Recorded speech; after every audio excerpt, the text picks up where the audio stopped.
Hi, I'm Tim. Welcome to our channel, and thanks for logging on. Today we're discussing the Rolex Oyster Perpetual Datejust II reference 116334, white gold and stainless steel.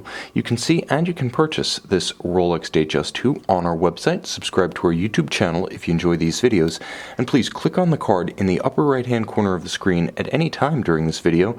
Yep, upper right hand corner right there to see our full listing for this watch with accessories included, high resolution images for your desktop, and naturally complete pricing details for this 116334. Now Rolex is a little bit like the Mr. Potato Head of luxury watchmakers, and hold it for a moment, consider this. You take one basic shape and then you reorient and twist a few of the parts around and you get a completely different visual impression, and that's what sets individual Rolex references within a family apart.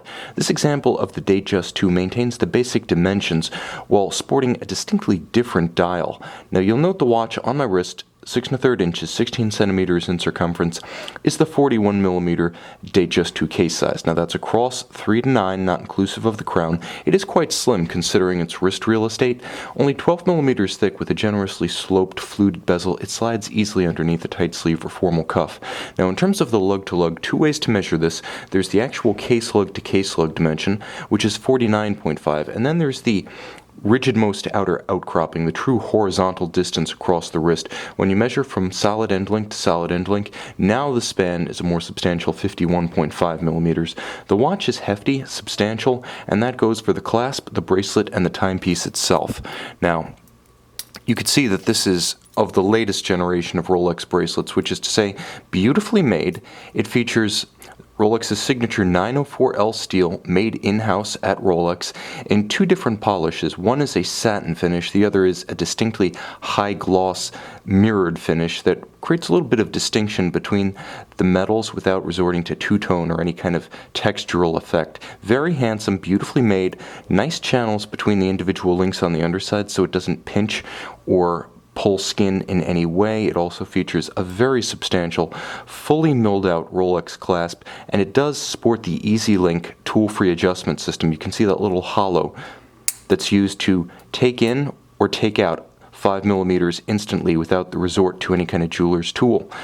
Now, the watch is a combination of that 904L stainless steel with fluted white gold, and with both metals, Rolex is actually both the material science and the fabrication facility. So Rolex creates its own gold blend, and it's what's known in the industry as gray gold, not white. The reason for that is that conventional white gold is a sort of milky yellow and then rhodium plated to create the effect you see here.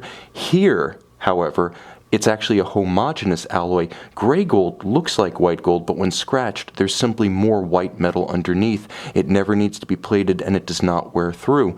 You'll also note that the watch features an interesting combination of grayscales.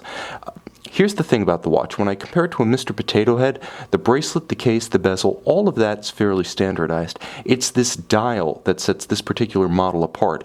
While Rolex watches have a numeric reference, in this case 116334, there's always an alphanumeric for each individual model, and the alphabetical portion often gets lost. This reference is known as the BKIO, and this is what makes the BKIO. A combination of lacquered, stylized Roman numerals, a dark gray, almost dark gray rhodium style, and minimal luminescence. You'll also note outboard hash marks for the minutes and seconds, and small Arabic numerals to allow you to better read the stations at 5-minute intervals. Now, of course, there is an applied Rolex white gold coronet. The hands and the single index are all in white gold likewise.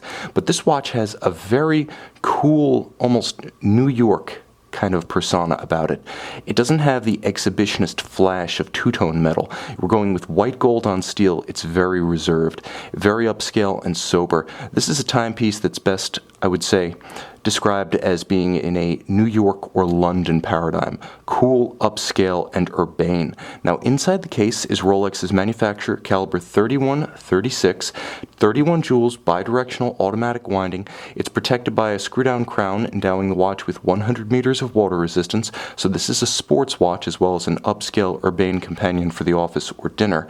Now, it's a 4 Hz, 28,800 vibration per hour beat rate movement with a full balance bridge anchored on both sides beneath that solid case back. Free sprung, the balance bridge and the free-sprung architecture endowing the watch with robust resistance to shock-induced timing deviation, and of course it is a COSC-certified Swiss chronometer for exceptional precision.